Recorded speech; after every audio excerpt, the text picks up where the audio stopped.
ஜாதகம் ராசி இதெல்லாம் வந்து அவங்க மன சம்பந்தப்பட்டது. இப்போ நீங்கள் ஒரு இந்து, நீங்கள் வந்து ஜாதகத்தை நம்புறீங்க, பேராசி நம்புறீங்க, எல்லாத்தையும் நம்புறீங்க. முஸ்லீம் எதை நம்புறது? மனுஷன் தானே, வாழ்ந்துன்னு தானே இருக்கிறான். கிறிஸ்டின் எதை நம்புறது? இது இந்த மதத்துக்குள்ள இந்த இதெல்லாம் எழுதி வச்சுட்டாங்க. இதை பின்தொடர்ந்து போனோன்னு ஜாதகப்படி யார் வாழ்க்கையாவது வாழ்ந்தது உண்டா? அவன் விதிப்படி தான் வாழ்வானே தவிர ஜாதகப்படியெல்லாம் வாழ முடியாது. ஜாதகம் என்ன சொல்லுவான்?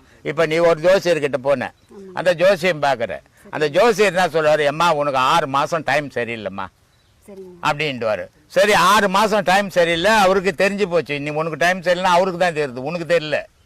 ஆனால் அந்த 6 மாதம் டைம் சரியில்லாதான் அவர் சரியாக்கிடுவாரா? அப்புறம் எதுக்கு அந்த ஜோசியம்? இது சிந்தனை கிடையாது, மனசுக்குள்ள ஒரு பயம். அந்த பயத்தை யாருக்கிட்ட போனா போக்குவாங்க அப்படின்றதுக்காக இந்த ஜோசியம், ஜாதகம், பேராசி இதை பார்த்து தெரிஞ்சுங்கிறாங்க.